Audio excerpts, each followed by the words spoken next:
అప్పల్ రాజు విషయానికి ఒకసారి వద్దాం. అప్పల్ రాజు అనే వ్యక్తి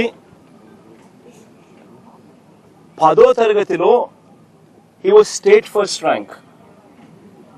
అప్పల్ రాజు అనే వ్యక్తి వీళ్ళ నాన్న 10th క్లాస్లో స్టేట్ ఫస్ట్.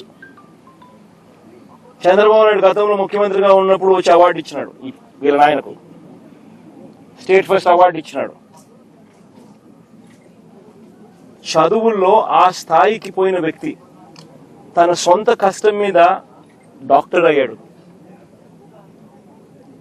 లోకేష్ మాదిరి డొనేషన్ కట్టి స్టాన్ఫోర్డ్ లో సీట్ తెచ్చుకోలా, సొంత కష్టం మీద కష్టపడి చదివి డాక్టర్ అయినాడు. డాక్టరే కాదు, ఎండి కూడా చేశాడు, పోస్ట్ గ్రాడ్యుయేట్ కూడా, ఎండి కూడా చదివినాడు. చదివి ఒక మంచి డాక్టర్గా పేరు తెచ్చుకున్నాడు.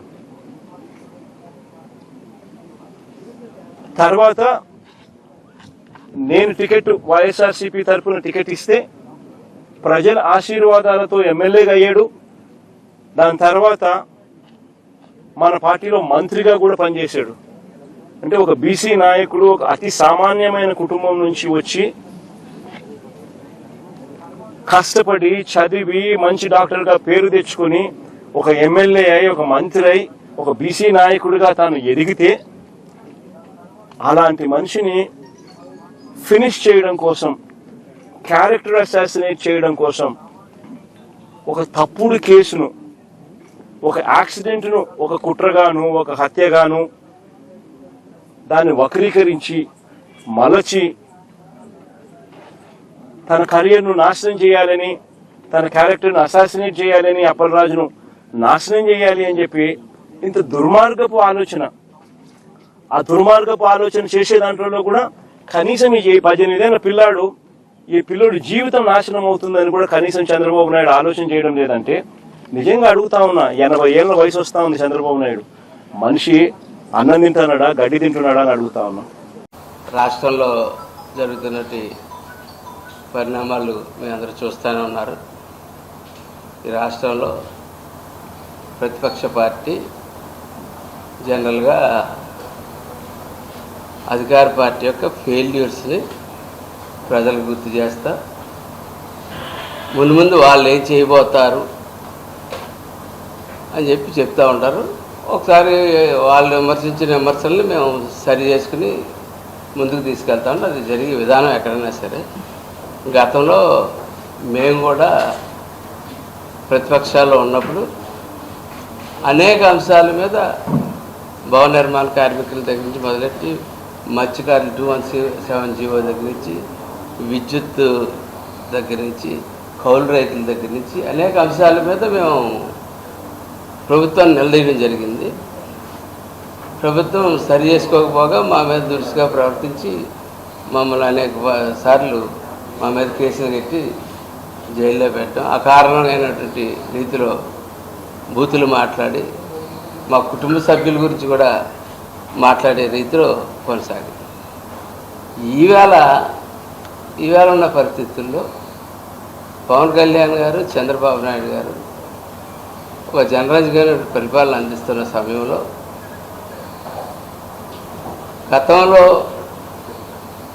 వాళ్ళు చేసిన తప్పులు కప్పిపుచ్చుకోవడానికి ఏ అంశం మీదన్నా ఒక డిస్కషన్ వస్తే రాష్ట్రంలో ఒక అల్లరి సృష్టించడం, దాన్ని డైవర్ట్ చేయడం అనేది ప్రధానమైనగా చేస్తూ ఉన్నాం. మనం మనతో చూద్దాం, మనిషి అనేవాడు ఎవరన్నా, మానవత్వం అన్నవాడు ఎవరన్నా ఉంటే రోడ్డు మీద ఎవరన్నా పడిపోతే పాపం అంటారా, లేకపోతే గుద్దేశం వెనకేసుకొస్తారా ఎక్కడన్నా?